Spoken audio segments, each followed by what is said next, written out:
Forgive yourself for not having the foresight to know what now seems so obvious in hindsight. Judy Belmore. Welcome, and I'm so glad that you're here. Here we talk about personal development, relationships, and mental health, just to name a few. My name is Carmen, a registered counsellor who is passionate about coming alongside people.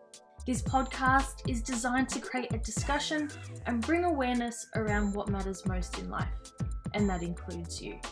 The goal is that each episode will leave you feeling encouraged, equipped, and empowered so you can live your best life. Let's get started. Hello and welcome to another episode. Can you believe that this is our last episode for 2020? And what a year! I don't think this year was anything anyone could have anticipated. And personally, one I wouldn't want to relive.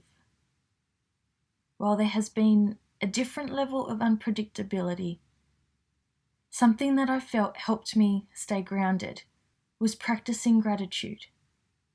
Suppose you haven't given gratitude much thought. There are 7 specifically proven benefits of being grateful. And here they are, just in case you need some convincing. Gratitude opens the door to more relationships, improves self-esteem, enhances empathy, and reduces aggression. It improves sleep, increases mental strength, improves physical and psychological health. Gratitude enables me to show up, especially when things get tough.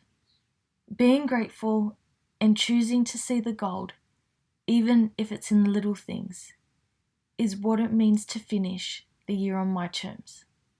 So what does it look like to finish the year on your terms? In this week's episode, we look at foresight. Someone's foresight is their ability to see what is likely to happen in the future and take the appropriate action. This topic is interesting because how can we foresee something if we are not aware of it? It can seem obvious to foresee a situation once we've made our way to the other side, also known as hindsight. But what happens when it's not obvious?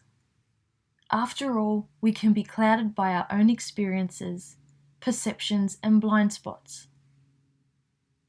Have you ever caught yourself saying, "If only I knew what I know now back then"? I certainly have. And it can come with a sense of shame and an expectation that I must know all things, or I should have known better.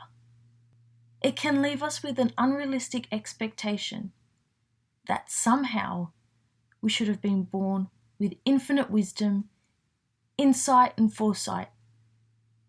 Sounds ridiculous? Maybe. But how easy can it be to place these sorts of expectations on ourselves and not even know we're doing it?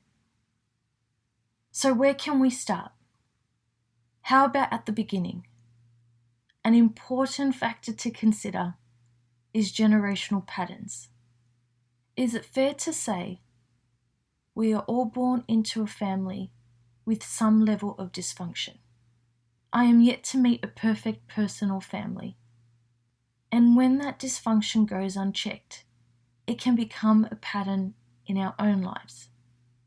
This realization can happen when we form relationships outside of the family unit or decide to look at what is working and what is not working in our lives. The process doesn't stop at the discovery stage. These patterns need to be replaced with a new way of being to form a new pattern. All this to say that there is a tendency to perceive past events as more predictable than they really are.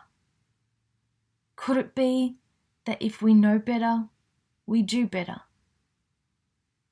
How do we become better equipped to close any gaps or become aware of the blind spots in our lives?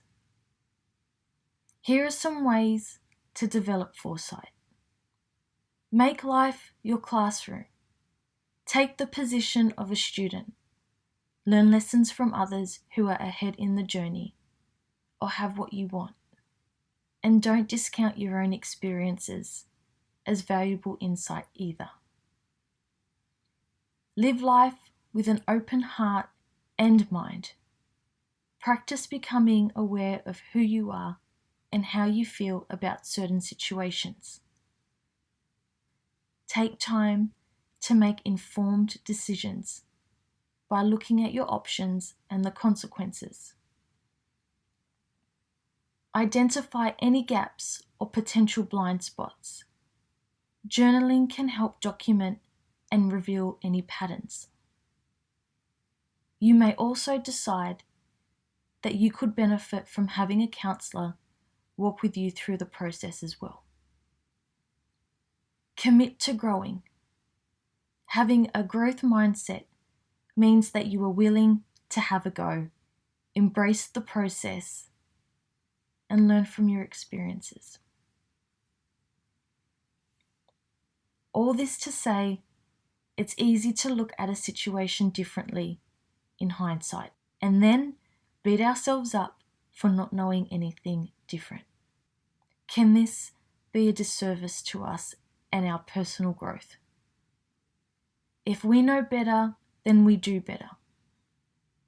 What steps can you take towards closing the gaps? And of course, being kind to yourself in the process. So as we wrap up the last episode for the year, I cannot express my gratitude enough. I appreciate each one of you and thank you for allowing me the pleasure of coming alongside you, and I look forward to continuing with you in 2021. Keep safe and take care. So that's it for today's episode, and as always, I am grateful for the opportunity to come alongside you. If you know someone who might benefit from hearing this episode, why not share it with them? And don't forget to subscribe to the podcast so you don't miss an episode. For more content or to learn about the services I provide, head over to carmendebono.com.au, and I look forward to coming alongside you again next Wednesday.